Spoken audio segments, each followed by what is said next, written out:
What if I told you there is an island in Japan where a giant gate stands in the sea? Deer walks freely through the streets, and a shrine appears to float on the water. But that's only part of the story. Today, we're traveling from Kyoto to one of Japan's most famous and spiritual destinations, Miyajima Island. In this journey, you'll see how to reach Miyajima from Kyoto, a ferry ride across the sea, the famous floating shrine called Itsukushima Shrine, a hidden cave filled with hundreds of Buddhist statues, and finally, exactly how much this trip costs. So let's begin our journey. We are at Kyoto station. Our destination is Miyajima Island. But first, we need to travel almost 350 kilometers. Luckily, this is Japan.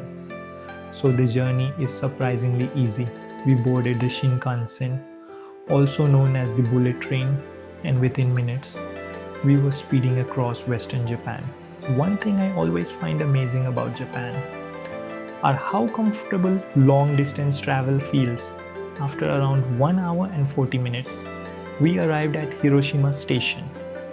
There was one more train to catch to Yokogawa station, as our accommodation for the night was only about 5 minutes away from Yokogawa station. After a very good sleep yesterday, we are heading to Yokogawa station. We took a local train to Miyajimaguchi station. This station is important because it is the gateway to Miyajima Island. A short walk later, we reached the ferry terminal. Now here's something interesting. The island's real name is actually Itsukushima, but most people call it Miyajima, which simply means Shrine Island. And once you see what's on the island, that name makes perfect sense. The ferry ride takes only about 10 minutes, but it feels much more special than that. As the ferry moves away from the mainland, the island slowly grows larger. The famous red Torii gate appears above the water, and even from far away, it looks incredible. Most people think it's just a photo spot, but the gate actually has a deeper meaning. In Japan, a Torii gate marks the entrance between the human world and a sacred space. In other words, crossing through a torii symbolizes entering a place where the gods are honored. And Miyajima's torii is one of the most famous in the entire country. Soon, the ferry reaches the island and our real adventure begins. The first thing we noticed wasn't the shrine, it was the deer, walking peacefully through the streets, resting under trees, sometimes approaching visitors. At first, you might think they're here for tourists, but their history is actually much older. For centuries, people believed these deer were messengers of the gods. Because Miyajima was considered a sacred island, the deer became part of that spiritual tradition. Today they are protected and have become one of the symbols of the island. As we continued walking, traditional shops lined the streets. The atmosphere felt calm, almost like stepping back in time. But ahead of me, the most famous landmark on the island was waiting. As we continued walking toward the shrine, one thing immediately caught my attention. Almost everyone was stopping at the same spot. And then, something started appearing between the trees. The famous Great Torii Gate standing in the sea. At first, I thought it was part of the shrine itself, but surprisingly, the gate stands about 200 meters away from the main shrine, which made me wonder, why build a gate so far from the entrance? The answer goes back hundreds of years. This gate was designed to welcome visitors before they even reach the shrine. In Japanese tradition, a torii marks the boundary between the ordinary world and a sacred one. So in a way, this giant gate tells visitors that their journey has already begun. And the closer I got, the more impressive it looked. It's around 16 meters tall, about the height of a 5-story building. Yet somehow it doesn't overpower the landscape. Instead, it feels like it belongs there. And then we finally saw it.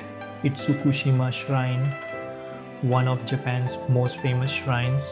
What makes it special is that it was built over the water. At high tide, the sea surrounds the shrine, creating the illusion that the entire structure is floating.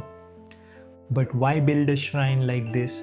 People believe this island was sacred, so sacred that ordinary people were not supposed to step directly onto it. Instead, visitors approached the shrine by boat. The floating design allowed worshippers to honor the gods without disturbing the sacred land itself. Even today, you can still feel that connection between nature and spirituality. The shrine was designed to work together with the sea, not against it, and that's what makes it so unique. As we walked through the wooden corridors, I noticed how every view seemed carefully planned. The mountains, the ocean, the shrine buildings, everything felt connected. It wasn't just architecture, it felt like part of the landscape itself.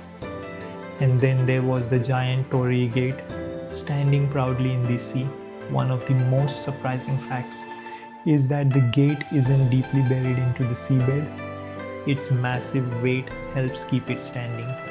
For centuries, it has survived storms, tides, and changing seasons.